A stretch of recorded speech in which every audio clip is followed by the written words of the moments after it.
Our first guests this week are both members of the Notre Dame football team. One burst on the scene as Notre Dame's starting punter in 2015 with a season that left him atop the Notre Dame career punting charts with a 44.5 yards per punt average on 55 punts, 15th best performance of any punter in the nation.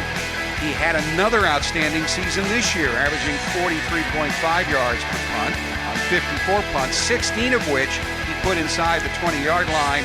He now boasts a 44-yard per punt average, just 1/10 of a yard behind all-time Notre Dame leader Craig Hentress. We're, of course, talking about Tyler Newsome. He's a junior from Carrollton, Georgia, and he's just as interesting off the field as he is productive on it. We're about to find that out. You're also going to meet another fascinating young man who is also taking classes, as Tyler does, in the Mendoza College of Business. But this young man has the unique distinction of doing something no Notre Dame football player has ever done before.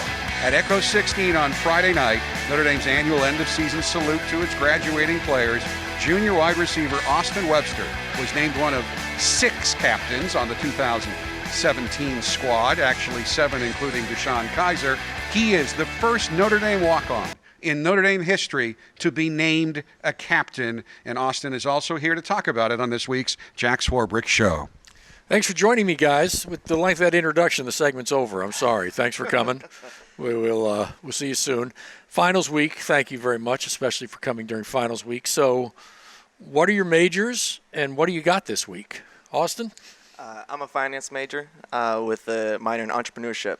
So I had one yesterday for econ, and then I got an entrepreneur minor class final tomorrow, and then one on Thursday, investment theory. So, got a little break right now. Tonight is a good night to do this, but it's going to start hitting hard for sure soon. Investment theory, the hardest of those three? Absolutely. All Absolutely. right. It's fascinating, though. I love that kind of stuff. So Good.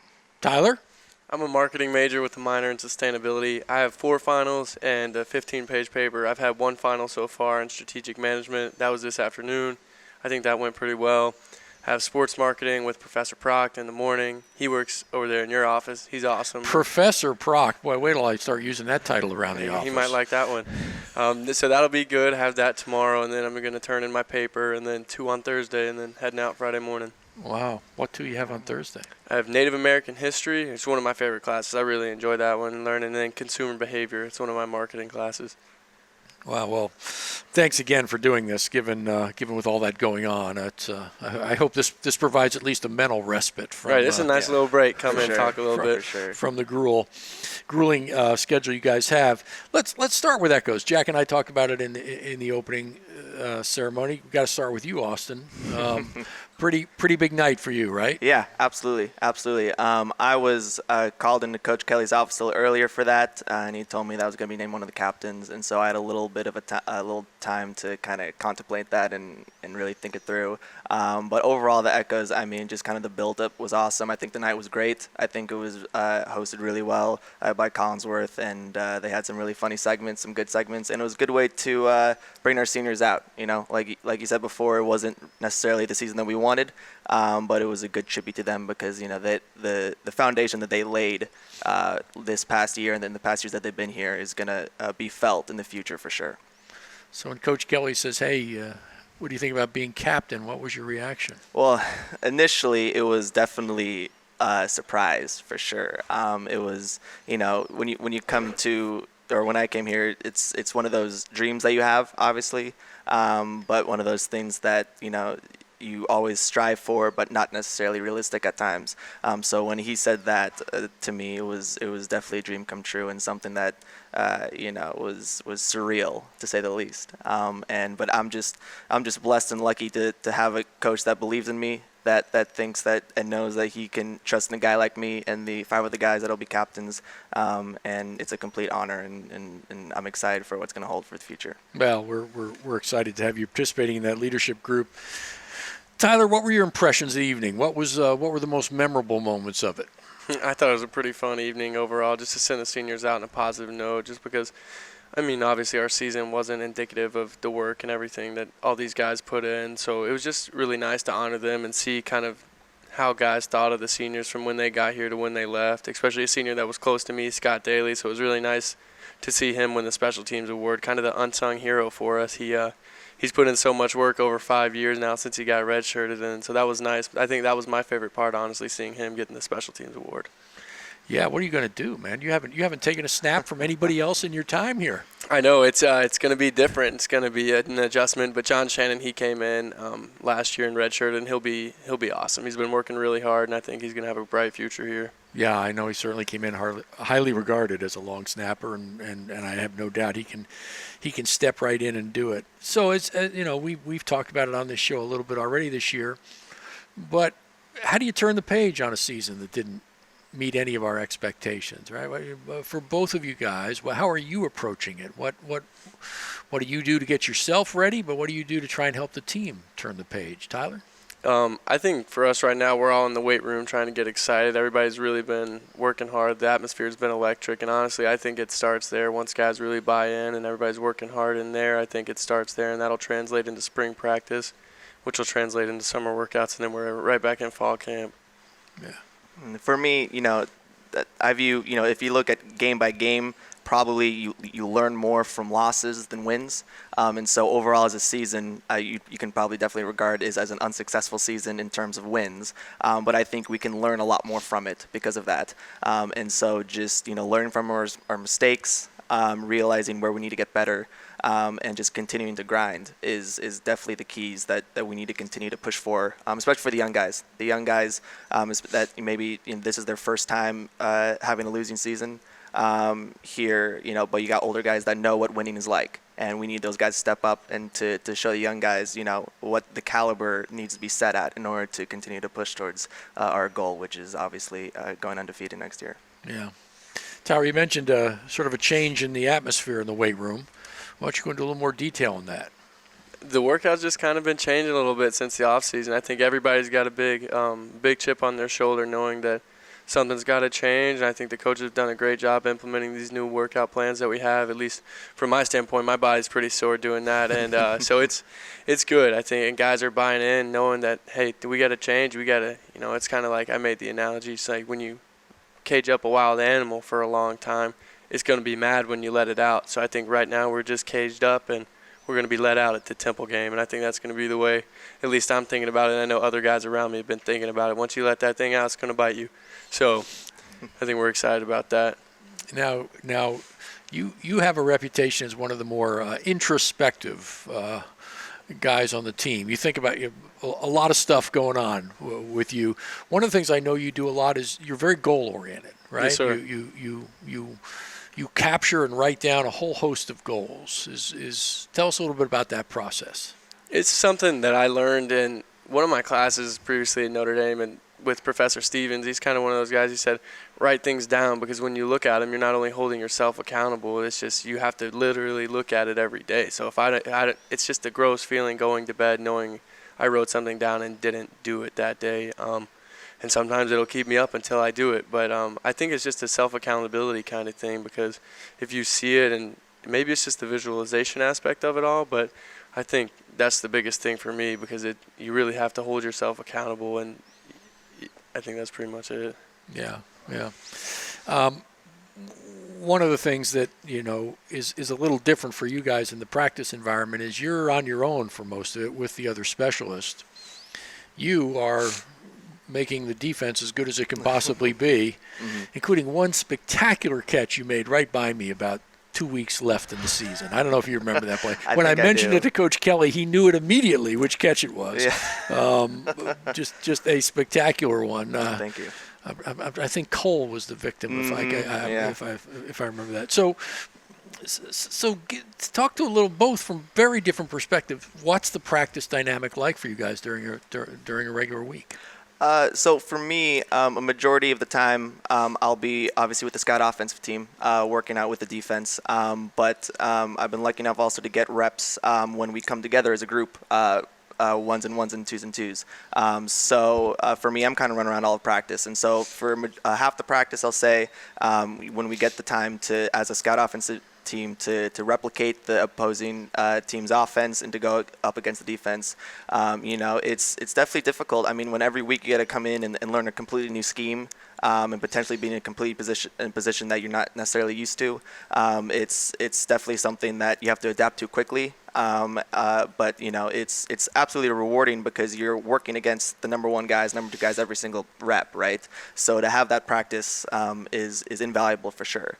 And then the other half of the practice, when I get my reps on 7-on-7s or 1-on-1s against the starting defense as well, with our own offense, that's definitely helped me as well to thrive as a player, to continue to learn our offense and to just continue to get better in what I do every single day that can help us both over the scout offense team as well as over the offense someday.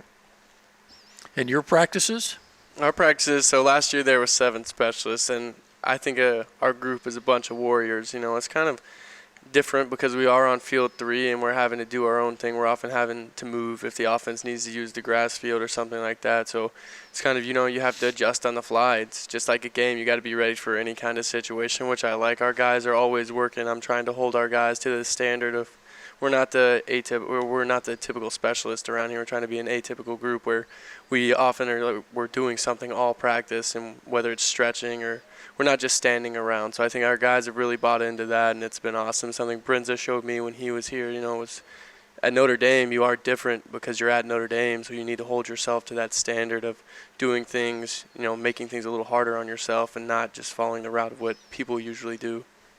And I think people would be surprised as a team how much time we spend on special teams, both meetings prior to practice and then on the field, because you're doing punt return, punt coverage, kick return, kick coverage, a whole bunch of special situations coming off those. So we devote a ton of time as a team to special teams. Yeah.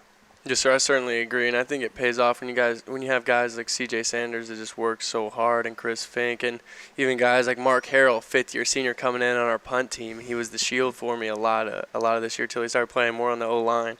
When you have a whole team that buys into special teams, I think it does pay off for the benefit of the team as a whole.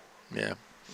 Austin, I don't know, maybe midway through the season, coaches wanted Brandon to have more time on scout to sort of, the future was looming, and to get him, have him facing live bullets every day at practice. So give us the scouting report. You were probably around him and able to observe him as much as anybody. Yeah, absolutely. I caught a lot of his balls last couple practices, and so he's just dynamic as a quarterback. To be able to come in and with a different scheme, not necessarily his offense, but be able to read the defense as effectively as he does and throw the ball, as quickly and as well as anyone else out there is a sight to see for sure. So as a wide receiver, it's great to have a guy like Brandon throwing you the ball every snap because it just makes it more fun. And so I'm incredibly excited to see what he's going to be able to do next year. I think he's going to do great. And if he can adapt to different offenses as quickly as he did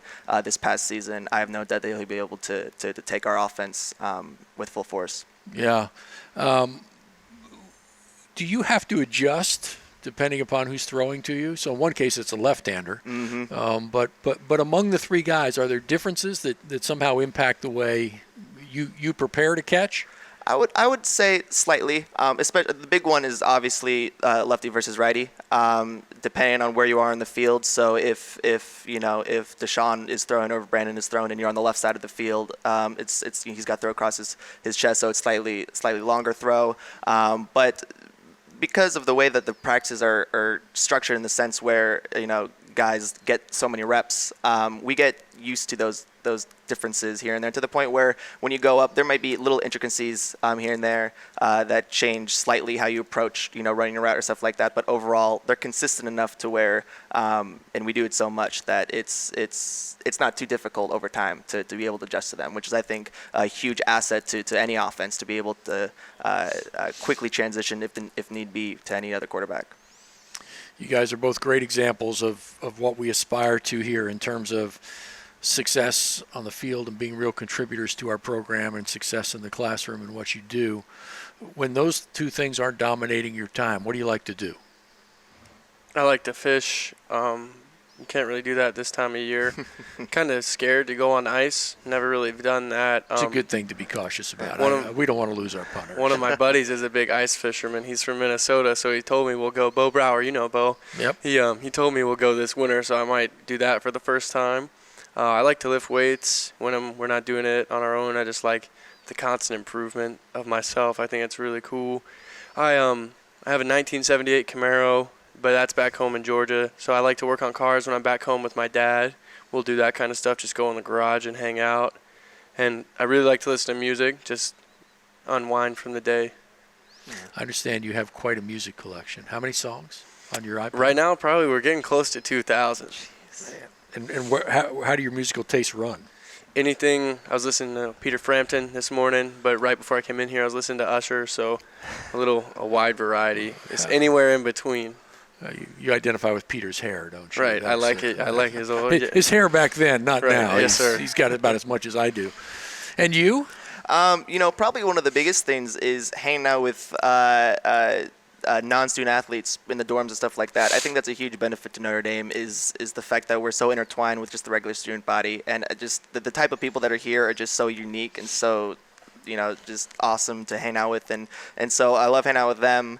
A big FIFA guy, so I'll be playing FIFA with my buddies all the time. We have a lot of competitions with that. That's always fun. And then I've got a little dog at home, a little Zoe. So I'm taking care of her with my roommates, and so that's definitely something that takes all my time, but I love it. I'm a big dog person, so. Well, that's great. Who's the best FIFA player on the team? Oh, man. Besides me, I would. I'd probably say EQ's pretty good. But I'd look out for Jay Hayes. Jay Hayes is actually pretty good with the sticks. So he's definitely someone you got to watch out for and contend with for sure. Is FIFA the game of choice among the team? It's either FIFA or 2K. So either basketball or soccer. Probably this time of year a little more 2K. So those guys will be playing a lot more. I'm not as good as 2K as FIFA, but when the sticks come out for FIFA, you'll definitely see me there somewhere for sure. Are you a game player? No, sir. All right, you're like me. I had a GameCube when I was like 10 years old, but other than that, I don't really play many games. So we've talked about the off season and all you guys are doing to sort of get us where we need to be. Well, what do you see as the most important thing going into next year, right? I mean, so you're coming off a tough year. If Coach Kelly said, you guys, what's the one thing we need to make sure we're focused on here and get right in the next several months, I think it's about 255 days now or whatever it is, not that I'm counting. What would you say? I would probably say is to continue to compete every single day. I think it's easy, especially after a season like this where you kind of go through the motions if you're in the weight room, if you're out on the practice field, to just go through the motions and to not necessarily try to better yourself. So I think a huge thing that we do every single day is just compete. Every single day have a compete mindset, compete environment, and that's going to push everyone to get better every single day. And for anyone that doesn't want to step up to that level, they're going to be forced to. And that's something that we need because we need to obviously continue to improve every single day and to have that competition within ourselves, whether it's in the weight room, on the practice field, whatever it is definitely a key component of what we need to do in order to continue to improve to next year. Tyler? Yes, sir. I agree definitely with what Austin said. And to further that, kind of just hold our guys accountable. I think last season was very humbling for everybody, from anywhere from first-year freshmen coming in, thinking that we're going to be great and everything like that. And to the seniors who thought, coming off the Fiesta Bowl, it was just going to segue in. And we did have guys but working hard, but I think this kind of put a big chip on our shoulder to say, if you want to be a national contender, you got to step it up. We have to hold our guys accountable within ourselves, within the players. And I think it's just, very good for us to show that we need to work a little bit harder, do a couple of little things a little more, and just really try and have that kind of mindset. No, I think those are both great elements of it. As we do open the season in whatever number of days that is and face Temple, we'll be doing it in a completed Crossroads for the first time, including significantly renovated locker room and north end of the stadium. Have they talked to you about what that's going to be like, that area? Not necessarily yet. Yeah. I think with the way the season went, we had a little more other things to focus on. But, that aspect is always something interesting for us, and it's going to be exciting to see how it's going to be for sure. Yeah, I think it's going to be a great environment when it all it all comes together. We'll have the video board in place and Yep. new sound system, and the locker room will be upgraded significantly. And so I think the whole environment is going to be perfect for the championship season you guys are focused on trying to deliver next year. Thanks for being with me today. I really appreciate it. Good luck with finals, and good luck the rest of the year. Yeah, Yes, sir. Thank you. Appreciate it. Great to see you. We'll be back in a minute.